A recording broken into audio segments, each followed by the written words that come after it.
Hello students, आज हम exercise 5.2 का क्वेश्चन नंबर 17 सोल्व करेंगे। तो सबसे पहले इसकी स्टेटमेंट को समझ लेते हैं। तो स्टेटमेंट आपकी find the 20th term from the last of the AP. आपको एपी गिवन है 3, 8, 13 और लास्ट आपको टर्म दे रखी है 253 और हमें क्या निकालनी है, 20th टर्म निकालनी है। लेकिन कहाँ से निकालनी है इस बार 20th टर्म? लास्ट से। मतलब पहले आपको अगर मैंने क्वेश्चंस कराए हैं फर्स्ट से लेकर 16 तक, तो वहाँ पे जब भी टर्म्स आपसे अगर फाइंड करवाई गई तो वो स्टार्टिंग से फाइंड करवाई गई थी। मतलब ये आपके लिए फर्स्ट टर्म थी और फिर आप कॉमन डिफरेंस निकालते थे। स्टूडेंट, वो मेरी जो फर्स्ट से लेकर 16 क्वेश्चन मैंने सोल्व किए हैं वो मेरी प्रीवियस वीडियोज़ में आप चेक कर सकते हैं। लेकिन इस क्वेश्चन में क्या है कि 253 यहाँ से आपको लास्ट टर्म से निकालना है और कौन सी टर्म निकालनी है यहाँ से शुरू करना है और कौन सी टर्म निकालनी है यहाँ से शुरू करते हुए 20th टर्म निकालनी है। तो सबसे पहले तो स्टूडेंट आप अपनी एपी को लिख लीजिए 3, 8, 13 जो कि आपको गिवन है और ये आ गया आपका 253। अब क्योंकि 253 से आपको स्टार्ट करना है, मतलब यहाँ से लास्ट टर्म से आपको 20th टर्म फाइंड करनी है, तो हम क्या करते हैं 253 से स्टार्ट करते हुए एपी को लिख लेते हैं, मतलब रिवर्स कर देते हैं एपी को। तो हमने स्टार्ट किया अपना 253।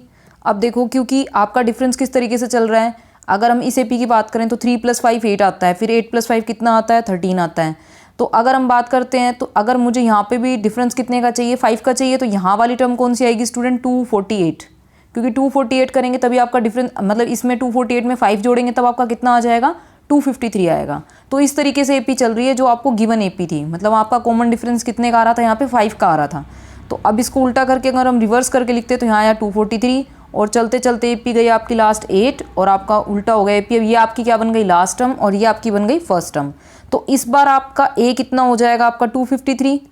हम किस तरीके से फाइंड करेंगे, अब हम इसको ए ले लेंगे और कॉमन डिफरेंस किस तरीके से निकलता है सेम वैसे ही डी किस तरह से निकालते हो, सेकंड टर्म में से फर्स्ट टर्म माइनस करते हैं। तो 243 में से 253 को सॉरी स्टूडेंट 248 है ये आपका, ये गलती से लिखा गया है यहाँ पे कि आपने इसको 243 लिख रखा है, तो इसको हटा के हम यहाँ लिख देते हैं 248।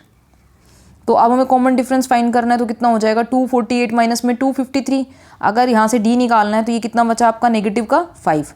अब हम लिख लेते हैं अपना जर्नल फॉर्मूला जहाँ से आप अपनी टर्म्स को फाइंड करते हो, वो है आपका a + n - 1d और जो भी आपकी वैल्यूज़ आप पुट करोगे और फिर वहाँ से अपने जो 20th टर्म उसको फाइंड करोगे। तो n की वैल्यू यहाँ पे हो गई 20 और a की वैल्यू स्टूडेंट कितनी है आपकी 253 फॉर्मूला में पुट करते हैं। फिर आपका n-1 लिखा था आपने, n-1 करोगे 20 -1 करेंगे कितना आएगा 19 और d की वैल्यू स्टूडेंट कितनी है आपकी -5। ये चाहें तो आप दोबारा से भी इसको देख सकते हो, यहाँ पे आपका d -5 है, ये आपका a है और n की जगह आपको क्योंकि 20th टर्म निकालनी है तो आप 20 पुट करोगे।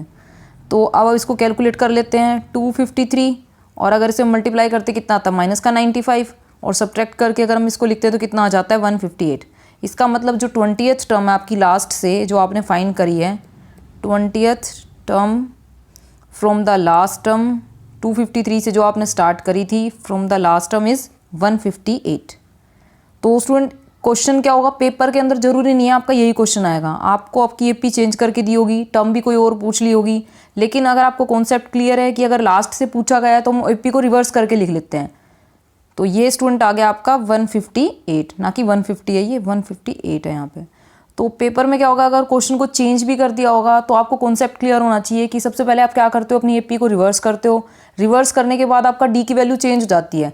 जो आपके पहले एपी में डी की वैल्यू देखो कितनी थी 5 थी, तो अब आपने दोबारा इसको रिवर्स करके लिखा तो डी किस तरह का हो गया आपका नेगेटिव का 5 हो गया।